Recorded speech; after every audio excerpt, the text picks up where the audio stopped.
Hi guys, I am Kristen Mallia, and I am making this video artist talk as a supplement to my installation called Memory Device, which is currently on display in Frame 301 Gallery.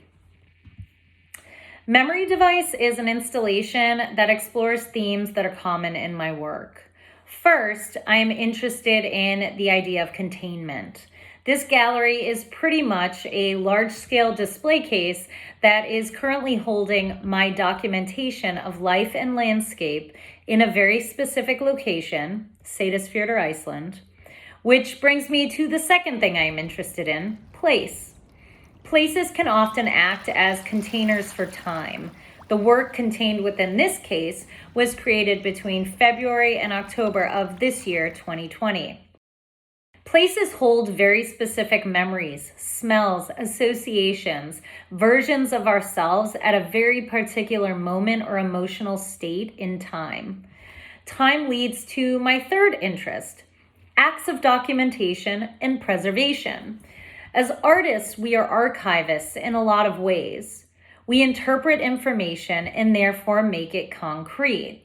An archivist, by definition, is an information professional who assesses, collects, organizes, preserves, maintains control over, and provides access to records and archives determined to have long-term value. Which leads me to value. What is it? Who determines it? And what does it say about what we cherish as individuals? Collectively, does it matter? I am a freelance graphic designer.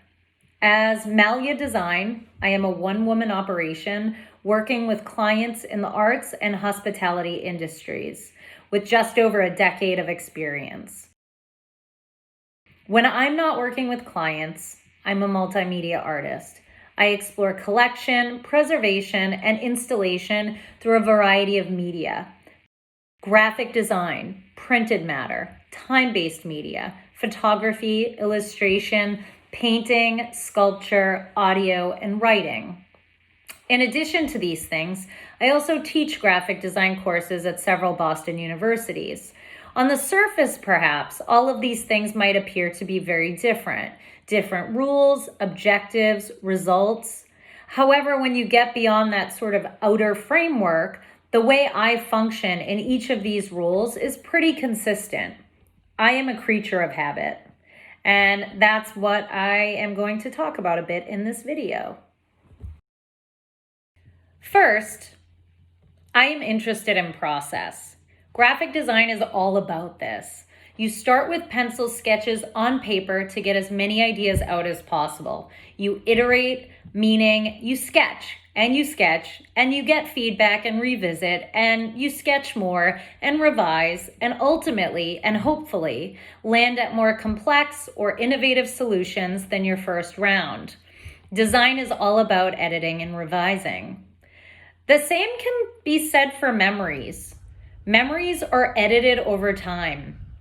Each time we tell a story, tiny changes occur. The further we get, the more altered the tale becomes until the fact is simply a version of its original self. Perhaps this is why I collect, not to preserve a moment from my past in time. Perhaps it's really about the comfort that comes from owning these memories, fine-tuning them, and exercising control over the container in which they live. Iteration is a messy process. This is where the beauty is. It's also where there's freedom. In my classroom, I always tell my students to fail. Think of school as a laboratory. You are merely testing to see what sticks. If everything looks perfect and you never fail, then you're not doing it right. So many of us tend to be confined in our making by two very restricting words, finished and perfect. When we shed them both and start looking at everything you do as a process instead, as an experiment, you'll find greater freedom and produce way cooler work. Process, iteration, these are rituals of making. As I said before, I am a creature of habit. What do I mean? From February through May of this year, I was an artist in residence at the Skafell Center for Visual Art in Seyðisfjörður, Iceland. Seyðisfjörður is a remote fjord in East Iceland with a population of about 700 people. It can only be accessed by a 2,000-foot mountain pass on one side or by a ferry. This was a slow, self-directed residency, meaning I was able to use the time in whatever way I liked. I was coming off a couple intense years of teaching post-grad school. I got my MFA in graphic design from Boston University in 2018. And I was so ready for isolation. I was ready to focus in a place that didn't have the distractions of daily life. I went to Iceland assuming that I would hopefully get ideas for new work once there. That said, I was terrified of wasting a single moment waiting for a big idea to hit. So I brought some daily rituals with me in order to make a seamless creative transition. My daily rituals range from a series of performative selfies to analog iterations, photographs of typography, etc. These often rely on Instagram as a framework for accountability. I do a thing, I try to do it daily, I post it. As individual moments or pieces, these things may not seem like anything super impressive, but the thing about repetition is that it accumulates. Things build over time. The American graphic designer Ed Fella said, quote, "The factor is time. You just have to make an undeniable body of work," end quote. I've always loved this because the power is not in the individual art object itself, but in your commitment to it. And when you're committing to something over time, one day you stop and look, and suddenly you've got a substantial something. There's power in numbers. When you work on something over time, it becomes documentation too, in a way, of your creative journey. You can look back and see your growth as an artist. The moments in the timeline where you adjusted course, deviated from the script, made a different choice, or just got better. Sometimes process, sketches, and the stuff that happens behind the scenes can be more compelling and important than the final form. And that's something to keep in mind with any project. Sometimes the final form is ineffective, or it fails, or it simply doesn't achieve what you want it to. But that process is still something to contend with. It validates your efforts, it showcases your thinking, and it likely contains a variety of other potentially impactful directions that you can explore in a new way. In the case of my residency, I was curious to see how my dramatic change in location might reveal itself in the work. Would it show up at all? I was only supposed to be in Iceland for 2 months. During that time, of course, COVID swept the globe and things started to shut down. As a result, I was invited to stay in the secure little fjord for an extra month. Naturally, I said yes.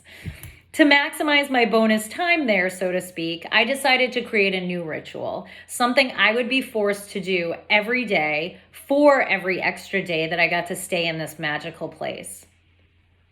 I called it Care Of. From the moment I arrived in Iceland, I had been writing every day. Daily writing is part of my practice normally. Every day I write for 10 minutes, or I try to write for 10 minutes. I find that writing is an essential discipline as an artist. It is so important to be able to use your words. Sell your ideas, communicate clearly, self-reflect, and to tell stories. Often, I will simply reflect on a project I've been working on or jot down new ideas as they come to me. Writing things down makes them concrete. You can always revisit ideas on paper or, on screen. I always find this helpful for discovering themes in my work. If I'm creatively stuck, it can be really helpful to simply write about a project I've already done. To describe it as if to somebody who has no understanding of my work or the materials, tools, concepts, approach, references. Writing in this way and describing your work, the context of it, or simply getting down reflections on your day, experiences, and surroundings All of it can play a critical role in your work. Often we don't see things until we're looking backwards. So, in this sense, writing sort of gives your future self original source material in a way. I extracted bits of writing and transcribed these snippets via typewriter onto some old paper. I then placed these into the mail and had them delivered to myself in Boston. This exchange became a negotiation between my two homes at the time. Boston, on one hand, my permanent home, was suddenly dangerous. There was a spike in COVID cases and everything was starting to shut down. On the other hand, my temporary home in the fjord was a place of comfort, security, and inspiration. I felt so alive there. Every day, I walked to the Kjörbuden, the grocery store, to place my letters in the mailbox. The stamps, the formality of the postal system, the daily action, the timestamps, and the envelope's physical wear from traveling from Iceland to Boston, all of it seemed to archive each letter, staking it to a certain moment and place in time, making it legitimate. It also became a collaboration of sorts, both between Boston and Iceland, and the postal system and myself. Here's one of the excerpts from my writing. Yesterday, I watched a pickup truck park outside my building. There were snowboards in the flatbed, and several children emerged from the vehicle. Fresh off the mountain, they started ripping off their snow gear, preparing to enter the bistro, the universal ritual of winter sport. There are performative motions, too, of landing in a new place and settling in. The unpacking, the first grocery store run, exploring a new flat, store hours, new acquaintances. The rituals of replacement of oneself. The familiar sounds of people talking, young smokers outside the bistro door, engagement, socialization, while in a foreign language, familiar nonetheless. The isolating and exciting ritual of the beginning. I went to the mailbox every day for a month. I took a photo to document each deposit. Documentation of process is so important. It becomes a rich resource for future experimentation. Each envelope contained a small numbered baggie of black Icelandic sand, along with different found objects I had collected, printed matter, or photographs that I felt supported the narrative within. These were also an act of letting go. Would they even arrive safely at their destination? Was this the last time I would see these collections? It took a while, but they all eventually made it to me months later back in Boston. Iceland feels like another planet. There are surfaces unlike any I've ever seen. There are black sands and rocks formed from lava, spewing fumaroles, steam literally blowing out of the earth, and thermal springs. It feels like being in outer space. There are beaches with giant glacial ice rocks, and there are craters. I instantly fell in love with the rocks. One of my first hikes down the fjord, I discovered a spot right on the water that I referred to as Black Beach. Here, I would walk and scour for bits of rocks and debris that would wash up on the shore. My favorite discoveries, however, were the vesicular basalt. Formed from lava, these rocks have all of these wonderful pits and crevices. I instantly wanted to sculpt them. I wound up sculpting 633 clay rocks from nearly 50 bags of air drying clay. Working with limited materials, I used a small nail to create the vesicles in each form. Each rock became a meditation as I slowly generated each form, arranging them in relation to one another, and creating a collection large enough to fill a gallery vitrine. Again, power in numbers. I also generated vector illustrations. I printed rocks on vellum and arranged them in unexpected ways. I started to bring the clay rocks with me on hikes too, photographing them in the natural landscape, piling up cairns on top of existing rocks, layering them on the black beach, and arranging them on ice. Eventually, they made their way into my luggage and traveled back to Boston with me. Not an easy task. Upon my return to Boston, I found myself once again obsessing over the rock forms. This time, I began experimenting with various India inks on rolls of tracing paper. For this series called Geological Features, I worked really large and used copious amounts of water quite freely, allowing the tracing paper to wrinkle and warp, tear, and respond. I didn't have a plan. I worked loosely. If I made a mistake or the paper tore or split, I accepted it as part of the process. I had fun. This lack of control over the materials is really what became a reflection of not only the rocks and my interpretation of them, but of the control that nature had over humans in the fjord. If the weather got bad, the mountain pass closed and you were trapped. Lack of control. The tracing paper was, of course, somewhat transparent, allowing me to pursue more experimentation with light and perspective. The videos in this installation are an assemblage of footage I captured during my residency. I recorded audio of different experiences, knowing that I might be able to do something with them in the future. When I didn't know what to make, I simply collected, wrote, and recorded. Sometimes that's all you need to do. If you're obsessed with a thing, be obsessed. Keep interpreting it and it will become something, if only through sheer quantity over time. Repetition yields permanence, in a way, solidifying something and preserving it. For me, these processes become an archival act. They allow me to document, interpret, and memorialize certain rituals, behaviors, or impressions of myself in time and place. Recently, with all that is going on in the world and in this country, I am asked how I stay inspired. When I returned from Iceland, I thought about what made that experience so creatively motivating. The biggest thing was the feeling of being in a place I had never been before, where I was seeing everything with fresh eyes. It was all magical through that lens. So I brought that framework here.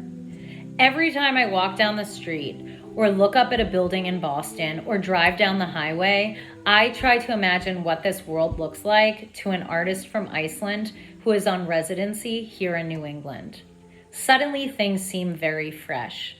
Document, examine, collect, reflect, get weird, process, strive for imperfection, commit over time.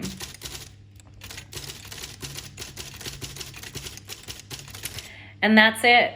I hope you guys found this interesting and hopefully helpful. Thanks for the opportunity to share my process and talk about my work.